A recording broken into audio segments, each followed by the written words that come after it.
안녕하세요. 10월 3일입니다. 글로벌 메모리 반도체 산업이 이거 지금 재편되는 과정인 것 같고요. 여기서 마이크론이 경쟁에서 탈락하고 열등 그룹으로 밀려나는 거 아닌지, 그래서 결과적으로 하이닉스가 비약적으로 발전하는 계기가 되는 거 아닌지 이거 한번 분석해 보려고 합니다. 그래서 먼저 하이닉스 3분기 실적 관련되는 표를 한번 보시죠. 이게 네이버 정권란에 하이닉스 3분기 실적 추정치를 올려놓았는데 보시면 매출 7.9조에 영업이익 1.3조로 추정을 해놨습니다. 이거는 2분기에 8.6조, 1.9조보다 폭삭 줄어든 값입니다. 그리고 한 서너 개 제가 직접 확인을 했는데 정권사 리포트를 보면은 영업이익이 최저 한 1.1조에서 1.3조 근방으로 이렇게 추정들을 하고 있습니다. 저는 이거 전부 틀렸다고 보고요. 이런 주장을 한 2달 전서부터 수시로 말을 해오고 있습니다. 그래서 2분기 하이닉스 추정치에 이어서 3분기 추정치도 아마 제가 오를 것 같은데 이거를 아래와 같이 한번 설명을 해 보겠습니다. 이거 하고 나서 오늘의 중요한 안건을 한번 까보겠습니다. 두 가지 사실 먼저 확인부터 하겠습니다. 첫 번째 보시는 표는요. 한국의 1월부터 9월까지 그러니까 총 수출, 총 수입, 또 무역 수지 여기서 다니는 100만 불이고요. 그 다음에 반도체 수출, SSD 수출, 메모리 반도체 수출 요거는 단위가 억불로 이렇게 표시를 했는데 이게 한국 정부 통계청하고 산통부 등에서 이 자료를 발표를 하면은 제가 이걸 엑셀로 쭉 정리를 해오는 그런 내용입니다. 그래서 골자는 반도체 수출은 1분기에 237억 불이었고 2분기에는 238억 불이었습니다. 그래서 2분기에 바이러스 직격탄을 맞았으니까 2분기 이 반도체 수출은 매우 선방한 것이죠. 그런데 3분기에 258억 불로 급증을 했습니다. 특히 9월 반도체 수출이 폭증을 해서 95억 불로 금년 최고치입니다. 이걸 어떤 사람들이 사상 최고치라고 이렇게 얘기를 하는데 그건 틀린 내용이고요. 금년 최고치입니다. SSD 수출도 2분기에 보다도 증가를 한 그런 내용입니다. 이거는 팩트이고요. 그래서 반도체 수출이 작년 동기보다 당연히 크게 증가를 했는데 여기서 이제 주목하는 것은 하이닉스 3분기 실적과 관련해서 주목해야 할 것은 2분기보다 수출이 더 늘고 있다는 그런 점입니다. 메모리 반도체 수출 실적은요, 아직 공식 발표가 없습니다. 그래서 제가 이제 추정을 했고요, 비교를 하기 위해서. 그래서 반도체 수출의 대부분이 지금 메모리 수출 아닙니까? 이것은 삼성과 하이닉스의 매출과 바로 직결되는 것입니다. 그래서 금년 과거 실적을 보면은 메모리 비중이 1분기에는 61.5%였고요. 즉 반도체 수출 중에서 메모리 반도체 수출 비중이 1분기에 61.5%, 2분기 69.6% 이랬는데 제가 3분기 값을 추정을 하고 나서 나중에 확인을 해봤더니 3분기 메모리 비중은 지금 65%로 이렇게 나왔습니다. 결론적으로 반도체 수출은 2분기보다 8.3% 늘었고요. 이거는 팩트이고요. 네. 메모리 반도체도 대략 한 1.2% 정도 증가한 걸로 추정이 됩니다. 그렇다면은 하이닉스 3분기 매출이 2분기보다 감소하지는 않을 거다. 이렇게 보는 게 합리적입니다. 또 두 번째 보시는 표는 지난 29일 발표한 마이크론 테크놀로지 4분기 이게 마이크론의 경우에는 6월, 7월, 8월이 4분기입니다. 그러니까 연말이죠. 1년 데이터가 다 나온 겁니다. 그래서 마이크론은 항상 우리보다는 한 달 먼저 분기 마감되고 발표를 하기 때문에 매우 중요한 그런 선행 실적 발표가 되는 것이죠. 그래서 주목하는 겁니다. 그래서 이 4분기 마이크론 분기 실적은 하고 다음 1분기 마이크론의 예상 실적을 지금 보여주는 그런 표입니다. 일단 4분기는 실적 서프라이즈입니다. 그래서 차기 1분기 실적 급감하는 이런 전망 이것 때문에 지금 실적 발표 서프라이즈 발표한 이후에 주가가 폭락을 했는데 하여튼 급감한 거는 아래에서 순서대로 다룰 것이고요. 일단 마이크론 4분기 실적 급증한 거 이거 일단 주목을 한다는 겁니다. 현 시점에서는. 이것도 이미 여러 차례 제가 설명을 한 바가 있습니다. 그래서 마이크론 4분기 실적 예상보다 훨씬 좋다는 것이 이제 확인이 됐습니다. 이것이 팩트이죠. 그래서 지금 마이크론은 제가 볼 때는 아래에서 보겠지만 경쟁에서 밀리고 있다. 그래서 저는 허접한 3등 마이크론이라고 표현을 하는데, 얘들 실적도 예상보다 훨씬 더 좋게 나왔는데, 하이닉스는 어떤 회사냐? 지금 비약적으로 발전하는 회사이고요. 1등 같은 2등입니다. 그래서 이런 하이닉스 3분기 실적도 2분기보다는 나쁘지 않을 거다. 이렇게 추정하는 것이 합리적입니다. 마이크론 자세한 실적 숫자는 시간 관계로 생략을 하겠습니다. 이거 조금만 검색하면은 자료가 넘쳐나기 때문에 이거 마이크론 실적 숫자로 얘기하는 건 아무 영향가가 없다고 보겠습니다. 그렇다면은 네이버에 저런 엉터리 숫자놀이 한 게 왜 이렇게 나오게 됐느냐 이겁니다.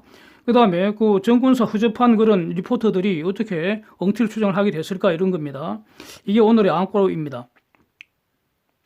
그래서 요 정권사 리포트를 보면 말이죠. 그냥 반도체 가격이 하락하고 있다든가 재고가 늘고 있다 이렇게 쭝얼쭝얼거리는데 다 틀리는 거라고 봅니다.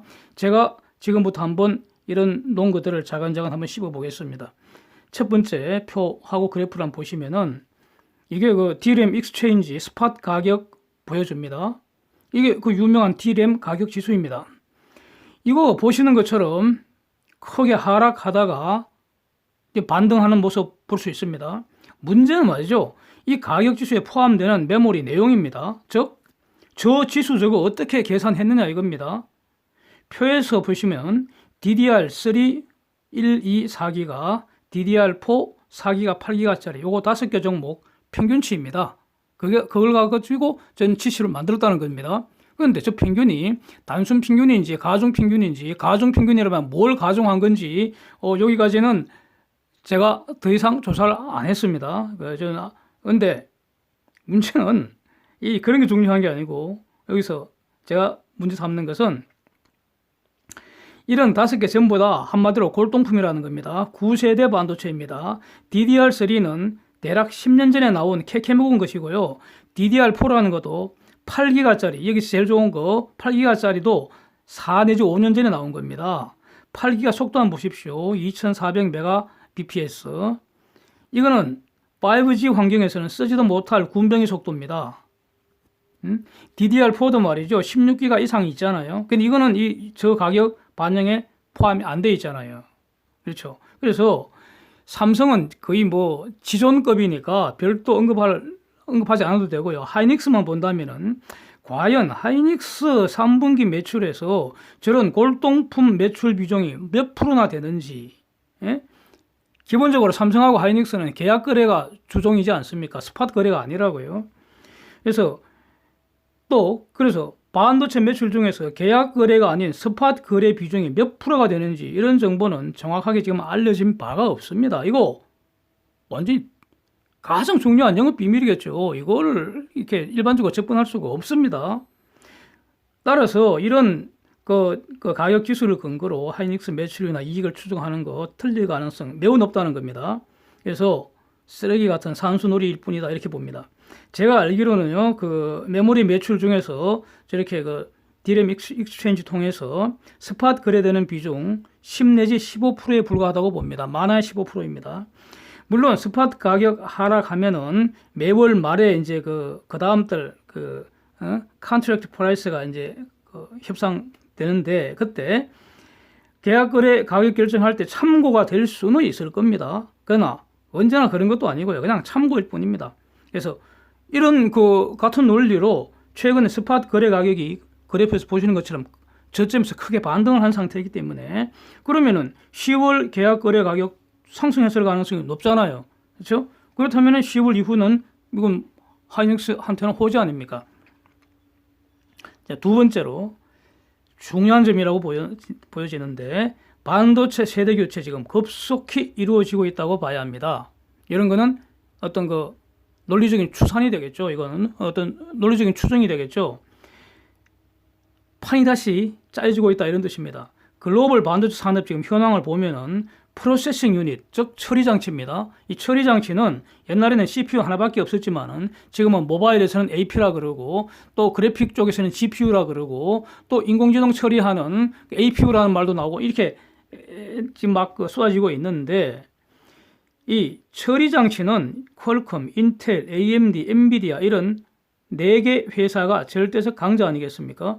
또 소프트웨어는 구글이나 마이크로소프트 등이 절대적 강자가 될 것이고요. 물론 이 소프트웨어 업체의 퀄컴이나 암사도 이제 또 중요한 존재들이죠. 그래서 이들 기업들의 힘이 가령 말이죠. 독일이나 프랑스나 이탈리아 이런 서너 개 나라들 합친 힘보다 이들 기업들의 힘이 실질적으로 더 강력할 수가 있습니다.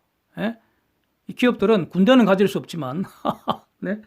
실질적인 힘은 더 강력하죠. 저는 그렇게 봅니다. 그래서 그런데 문제는 여기서 처리 장치만 있다고 시스템 완성할 수 없던 거 아닙니까? 처리 장치하고 저장 장치 똑같이 중요하고 동전의 양면과 같은 거 아닙니까? 그래서 이 메모리 반도체는 바로 한국하고 미국이 장악을 하고 있고요. 그렇죠? 파운드리는 대만하고 한국이 장악을 하고 있습니다. 여러 번 말씀드린 내용이고요. 이런 환경에서 처리 장치 세대 교체가 급속하게 이루어지고 있다 이겁니다.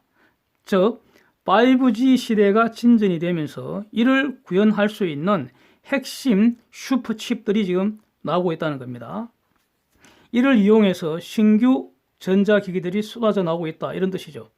모바일이건 PC건 노트북이건 서버건 뭐 게임 콘솔이건 각종 전자기기든 뭐 전기차건 아니면 각종 로봇이건 우리 생활의 모든 영역에서 이전과는 다른 고성능 슈퍼칩들이 지금 사용되기 시작을 했습니다. 그러면은 이들 차세대 처리 장치하고 궁합을 맞추어서 같이 놀아줄 그런 메모리 장치도 세대 교체가 되는 겁니다.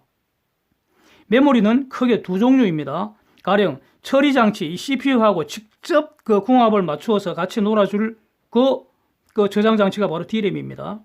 그래서 CPU하고 DRAM이 신나게 같이 놀 수 있도록 도와주는 저장 장치가 SSD입니다. 과거에는 하드디스크 드라이브 HDD가 하던 역할을 전부 지금 그 SSD로 교체되고 있는 거 아니겠습니까? 그런데 이거 눈부시게 지금 세대 교체되고 있습니다. 그래서 가령 DRAM에서 본다면은 광대역 메모리로 교체 중인 거 아닙니까? 사진에 삼성하고 하이닉스가 지금 금년부터 양산하고 있는 그 HDM2E 그 램 사진 보실 수 있습니다.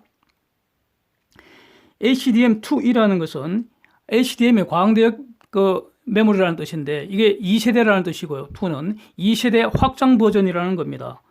예? 이거 지금 양산 중이고 현재는 HDM3를 개발하고 있겠죠. 뭐 불을 보다 뻔한 거 아닙니까? 그거. 예. 내년쯤에는 HDM3가 이제 개발 끝났다 이렇게 곧 양산 준비하겠다 이렇게 또 발표되겠죠.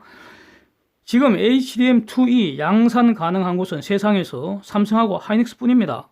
삼성이 금년 1분기 이때 발표한 속도가 3.2기가였는데 하이닉스는 2분기 양산 시작하면서 발표한 속도가 3.6기가로서 현존하는 세계 1등입니다.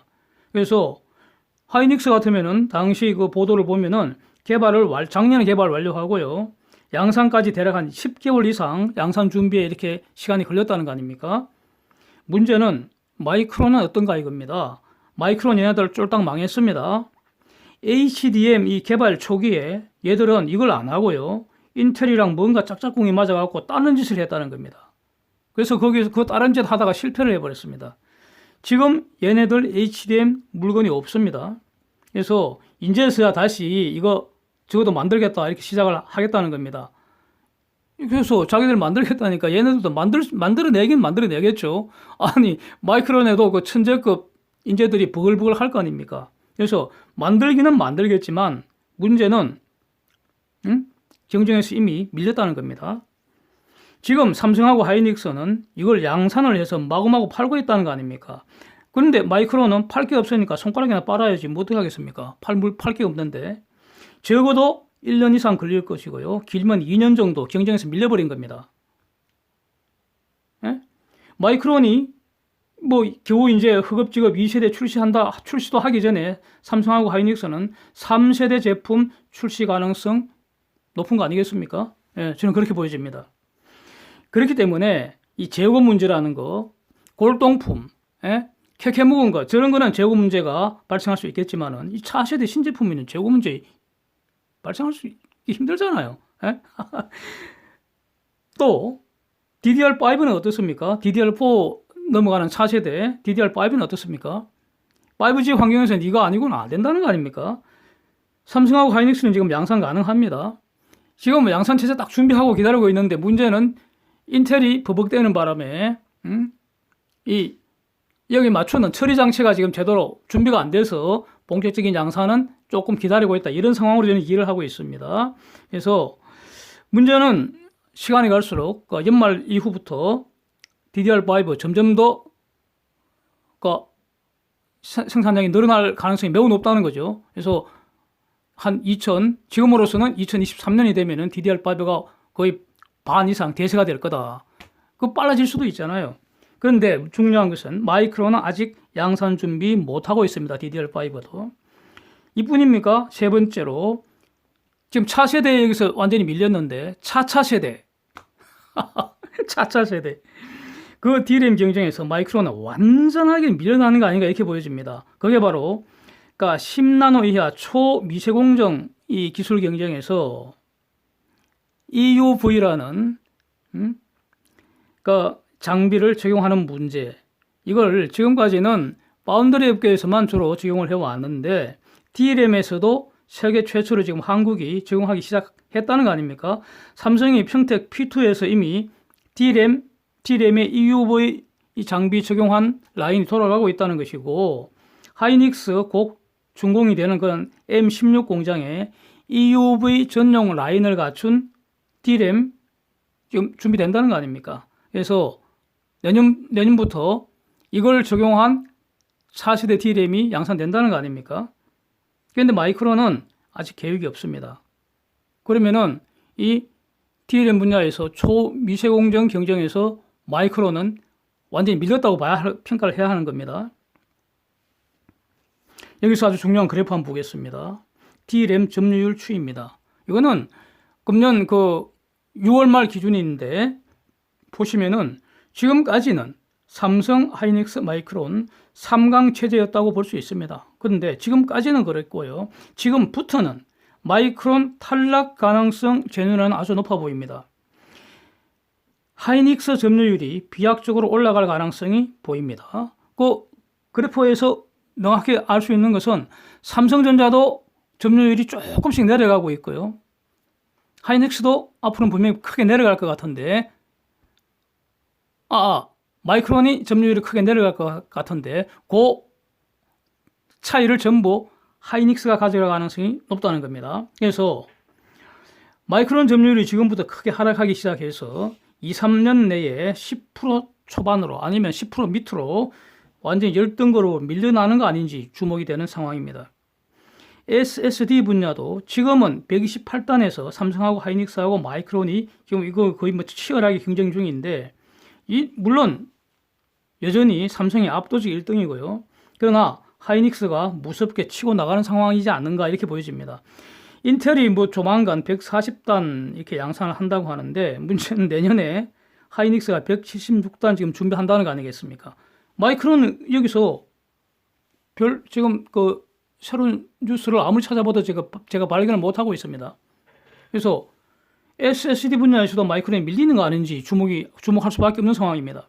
그래서 또 여기서 또 한 방 결정적인 것은 삼성전자나 하이닉스 같으면은 3년 후, 4년 후를 보고 지금 추가로 대규모 메모리 투자 지금 늘리고 있다는 거 아니겠습니까? 그래서 적어도 향후 10년간은 한국이 메모리 반도체 세계 제패할 거다.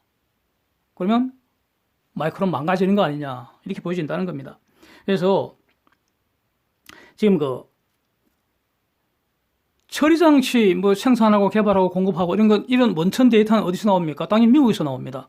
또 최신 어떤 소프트웨어 개발했다 이런 소식 전부 다 당연히 미국에서 나옵니다. 거기서 1등이 다 몰려 있기 때문에. 그러나 메모리 반도체 생산하고 개발하고 공급하는 이런 데이터는 지구촌 원천 데이터 나오는 곳이 한국입니다. 당연하겠죠. 그래서 이거 미국이 아니라는 거죠. 한국의 반도체 수출 이걸 우리는 주목을 할 수밖에 없습니다. 여기서 출발합니다. 그래서 이걸 가만히 보면은 금년 1월 저점 통과한 사실 확인되고요. 그 후에 지속적으로 지금 증가하고 있다는 겁니다. 이전에서도 한번 말씀을 드린 내용이죠. 그래서 이걸 미세하게 보면은 4월, 7월, 즉 분기가 시작하는 달에는 전월보다 약간 감소했다가 6월, 9월, 즉 분기 말에 크게 증가하는 현상이 지금 반복되는데, 이렇게 본다면 미세하게 보면은 4분기가 시작되는 10월 실적은 9월보다는 살짝 감소할 수도 있겠습니다만은 그거는 대세가 꺾이는 게 아니고요. 예? 감소할 수도 있고 아니면 계속 증가해버릴 수도 있는 거건 이제 봐야 되는 것인데, 10월 실적은 봐야 되는 것인데, 분기 전체를 보면은 상승 추세 지속될 가능성 매우 높다는 겁니다. 이렇게 판이 바뀌고 있으니까요. 그렇다면은 내년 이후에 조만간 2018년 9월에 사상 최대치, 그때 반도체 월 수출 125억 불, 메모리 월 수출 96억 불이었는데 이거 조만간 상향 돌파되지 않을까. 그렇게 되면은 사상 최대 실적 갱신 랠리가 재현될 가능성을 우리는 주목을 해야 되겠다, 이런 뜻입니다. 어게인 2017, 즉 반도체 황금 시대에 다시 기대할 수 있는 거 아닌가. 이거 여전히 유효하다는 것입니다. 그런데 위에서 이제 본 바와 같이 마이크론은 앞으로 경쟁에서 도태될 가능성이 높아 보인다는 겁니다. 바로 이것 때문에 지난주 마이크론이 4분기 실적, 엄청난 실적 서프라이즈를 발표했지만, 그래서 그 직후에는 주가가 폭등을 했습니다. 마이크론 주가가. 그러다가 9월이 시작하는 1분기에, 마이크론은 9월이 이제 1분기 시작하니까, 왜 바로 화웨이 제재가 9월 15일부터 본격화됐으니까, 그 때문에 1분기 실적을 크게 하향 조정을 했습니다. 그게 표에 나와 있습니다. 이것 때문에 이제 거의 막 7%대 폭락을 했죠. 그런데 화웨이 제재는 마이크론만 당하는 게 아니고요. 모든 반도체 업계의 공통입니다. 화웨이 제재를 해도 글로벌 반도체 수요 자체가 사라지는 것 절대로 아닙니다. 마이크론은 화웨이를 대체 수요를 발굴하는데 대략 한 6개월 정도 걸릴 거다, 이렇게 자기 의견을 밝혔고요. 이것 때문에 이제 주가 폭락을 했는데, 팔 수 있는 좋은 물건이 없는 그런 후집한 마이크론은 당연하겠죠. 그런데 차세대 메모리 반도체 선제적으로 개발해서 양산 체제 갖추고 기다리는 삼성과 하이닉스한테는 좋은 물건 비싸게 팔아서 달러 쓸어 담을 절호의 기회가 온 거 아닙니까? 예. 그래서 제가 아주 멋진 말을 하나 만들었습니다. 동가 닉스. 같은 값이면 하이닉스 사고 마이크론 팔아치우는 게 낫다. 즉 이제는 하이닉스 주가는 마이크론 주가보다 프리미엄이 붙는 것이 합리적이다, 이런 겁니다.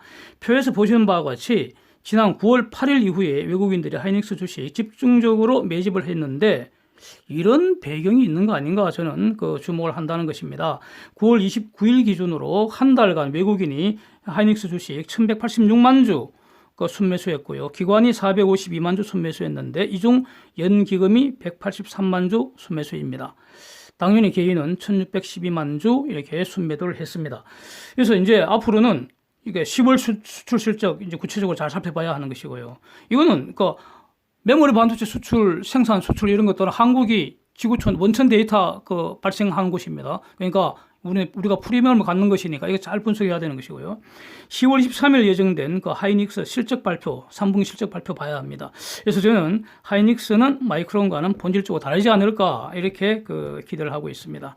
원래는 트럼프 바이든 1차 토론 결과 한번 보고 결과를 이제 분석을 해서 미국 공화당하고 민주당 공약 비교 검토하고 트럼프 재선 가능성 주제로 한번 자료를 준비를 다 했었는데 어제 갑자기 트럼프 대통령 확진 소식이 들려갔고요. 제가 좀 자료를 보완해서 별도로 한번 다시 준비를 해야 할 것 같습니다. 여기서 14일 격리 기간이 있으니까 15일 예정된 2차 토론 불가능할 것으로 보이고요. 이것이 적절하게 다시 연기가 될지 아니면 2차 토론 없어지고 바로 3차 토론만 하고 투표할지 일단은 주목이 됩니다. 바이든은 음성이라니까 2차 토론 연기 동의 안 할 수도 있잖아요. 그래서 토론 없는 것이 자기들이 유리하다고 오판을 하고 토론 연기 이거 동의하지 않을 수도 있고 하여튼 좀 복잡할 것 같습니다. 그래서 지금 트럼프가 다시 확진이 돼버려 갖고 바이러스 이 팬데믹이 심화되는 거 아닌지, 또 백악관이 추가 확진자 발생하는 거 아닌지, 이런 거는 좀 걱정거리가 되는 것이고, 공화당이나 민주당 지금 양당이 합의가 안 돼 갖고 지금 버벅대고 있는 그런 바이러스 지원 법안은 이번 대통령 확진으로 합의될 가능성 높아진 거 이건 좀 다행일 수도 있겠고요. 그런데 지금 미국 시민들 반중 정서가 전후 최고치라고 합니다. 75% 정도가 이 중공 매우 싫어한다는 이런 어떤 결과가 지금 나오고 있는데, 그래서 중공견을 때려잡을 수 있는 회초리는 트럼프가 최고 아니겠습니까? 그래서 과연 대통령이 지금 바이러스 걸렸다고 해서 분명히 회복은 될 겁니다. 회복은 될 텐데 선거 당락의 결과가 달라질지 저는 의문을 갖고 있습니다. 당락은 달라지지 않을 거라고 저는 보고 있습니다. 그래서 트럼프 핵심 지지층 결집이 더 심해지는 효과도 있을 것 같기도 한데, 하여튼 다음 시간에 한번 다뤄보겠습니다. 오늘도 함께해 주셔서 감사드립니다. 편안하게 쉬십시오.